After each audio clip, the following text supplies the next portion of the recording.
수소에 대한 얘기인데요. 사실은 현 정부가 지금 그린 뉴딜 발표도 하고 여러 가지 재생에너지 정책을 하고 있습니다만 제일 성심성의껏 하는 것이 수소 관련 정책입니다. 워낙 그 정책의 출발점이 좀 빠르기도 했었고요. 노무현 정부 때부터 사실은 수소 산업을 육성을 했으니까요. 그 뒤로 시장이 좀 침체해 있다가 현 정부 들어서 좀 강하게 푸시를 하고 있는데요. 재미난 것은 유럽의 수소 시장도 이제 열리기 시작을 했죠. 근데 우리하고 유럽은 좀 다르게 유럽은 수소 인프라 확충에 먼저 투자를 하기 시작을 했습니다. 그린 수소라는 지금 프로젝트들을 각 국가별로에서 굉장히 많이 하고 있고요. 앞으로 이제 세부안들이 나올 예정인데 유럽의 그린 뉴딜 안의 중심도 사실은 그린 수소 프로젝트들이 많이 들어가 있게 됩니다. 수소를 쉽게 구할 수 있고 싸게 구할 수 있으면 관련된 여러 가지 애플리케이션, 자동차든 발전이든 또는 뭐 여러 가지 교통이 수소로 움직이게 되는 그런 세상이 이제 오게 되는 것이고요. 가장 중요한 이슈는 사실은 유럽 같은 케이스는 재생에너지 100%로 가고 있잖아요. 탄소 배출 제로를 순제로를 달성을 해야 되기 때문에 그렇게 가게 되기 위해서는 재생에너지를 저장할 수 있는 공간이 반드시 필요하게 되거든요. ESS만으로는 부족합니다. 따라서 그거에 대한 대안이 그린 수소가 로 이제 낙점이 된 것이고요. 그러면 저장된 수소로 하는 산업들이 많이 발전을 하게 될 것이라서 대한민국의 지금 수소 정책, 수소를 갖다가 산업을 푸시하는 이 정책도 어느 정도 타당성이 있는 지금 그런 국면에 들어와 있다 이렇게 보시면 될 것 같습니다. 그 다음 28페이지부터는 국내 얘기인데요. 28페이지를 보시면 우측에 좌측에 있는 위에 있는 차트가 글로벌 업체들의 재생에너지 전력 구매 계약, PPA 계약의 규모입니다. 수직으로 급증을 하고 있는 상태죠. 여러분들 아시는 구글, 애플, 아마존, BMW, 하여튼 우리가 아는 웬만한 글로벌 대기업들은 다 RE100에 가입을 한 상태이고요. 이 기업들이 재생에너지 시장에 아주 큰 손이 되고 있는 그런 상태입니다. 가격이 싸졌고 깨끗한데 안 살 이유가 없는 것이죠. 요거는 이제 데이터 센터의 시장을 나타내는 게 왼쪽 차트인데요. 데이터 센터 장비용 시장만을 제가 나타낸 거라서 여기에 관련된 건설 시장, 전후방 시장까지 따지면 이거보다 훨씬 더 큰 시장입니다. 거의 연간 많이 보는 쪽은 한 100조 가까운 시장으로 보는 쪽도 있고요.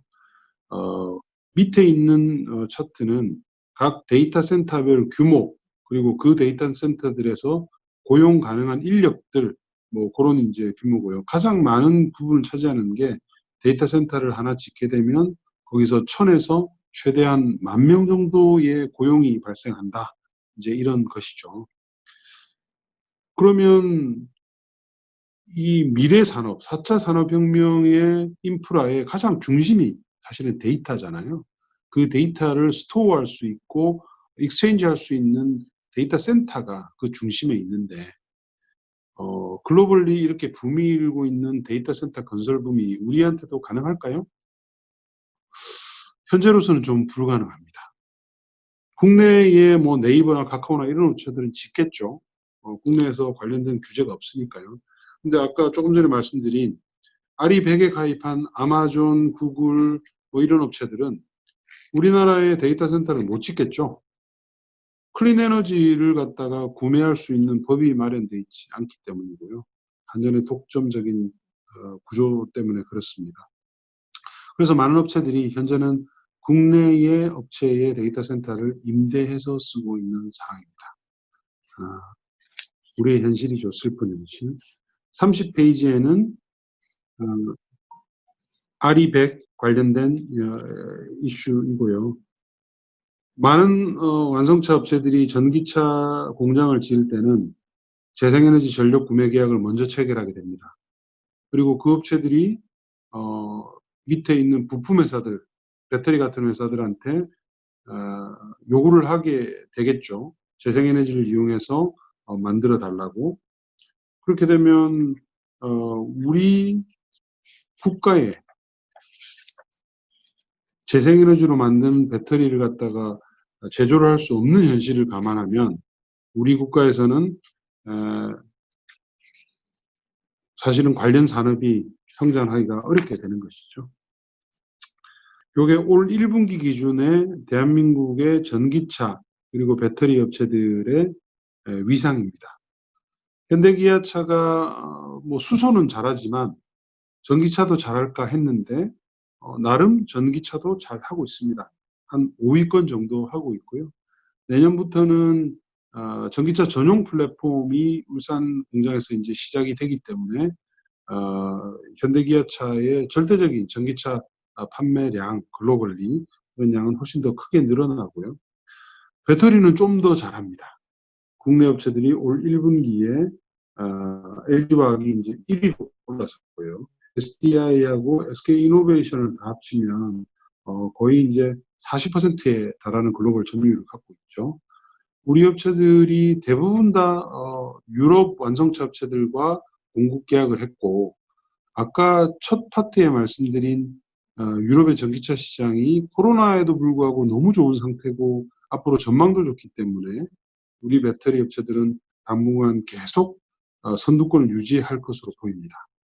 참고적으로 우리 배터리 업체들이 수주한 금액이 300조 원입니다. 엄청난 금액이죠. 근데 안타깝게 그 다음 페이지 보시면 32페이지 보시면 우리나라에서는 관련된 배터리 산업의 일자리를 많이 찾을 수 없을 것으로 그렇게 보이고 있고요. 우리나라의 업체들이 배터리 업체들이 글로벌리 공장을 이제 짓고 있는데요. 2019년 올해 말 기준으로 되면 한 배터리 3사가 다 합쳐서 150기가와트아워 조금 안 되고요. 2025년 되면은 이게 400기가와트아워가 넘습니다. 연평균 한 22%의 캐파 증설이 2025년까지 계속될 예정인데요. 위의 차트 중에서 한국 공장의 규모는 매우 작습니다. 20기가와트아워에서 계속 멈춰서 있게 되죠. 전체 우리나라 배터리 업체들이 글로벌 가지고 있는 생산 캐파의 2025년 되면 7% 정도밖에 되질 않거든요. 그만큼 국내에서는 고용이 늘지 않게 된다는 것이죠. 여러 가지 이유가 있을 수가 있습니다. 가장 큰 이유는 국내 전기차 시장 자체가 너무 작죠. 연간 한 4만에서 5만 대 정도밖에 되질 않고요. 그리고 국내에는 전기차 공장이나 배터리 공장을 짓게 되면 줄 수 있는 지원이 사실은 별로 없습니다. 근데 유럽은 엄청난 투자를 해주고 있거든요. 자동차 공장을 짓게 되면 수조 원의 은행 융자를 해주고요. 그리고 공짜로 보조금을 주는 항목들도 굉장히 많이 있습니다. 아래 차트를 보시면 중국의 테슬라 공장, 그리고 독일의 테슬라 공장, 이 공장들이 여기에 지어지면서 중국 같은 케이스는 중국의 은행들로부터 빌린 돈만 해도 조 원이 넘습니다.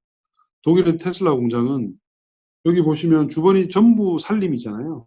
이 공장이 산림을 갖다 제거하면서 환경단체들의 항의 때문에 공사가 일시 중단이 됐었거든요. 근데 이례적으로 독일의 법원이 공사 중단한 지 2주도 안 돼서 공사 재개를 결정을 했고요. 고용이 중요하다는 것이죠. 환경도 중요하지만 그래서 그런 전향적인 그런 어떤 방향을 볼 때 우리는 과연 어떻게 해야 되는지를 생각해 볼 수 있는 중요한 이벤트였다고 할 수 있겠습니다. 최근에 이제 우리 국내에 남해에 있는 업체, 삼강 M&T라는 업체입니다. 업체가 대만의 해상 풍력 구조물, 해상 터바인 밑에 꽂히게 되는 하부 구조물을 이제 수출을 하는 장면입니다. 60m가 넘는 후육 강간, 쉽게 얘기하면 쇠 파이프로 만든 구조물이죠. 이걸 이제 운송을 하는 장면인데요. 이 파이프들이 왼쪽에 보시면 대만의 해상풍력 단지들이 다 정해져 있잖아요. 이쪽으로 지금 가게 됩니다.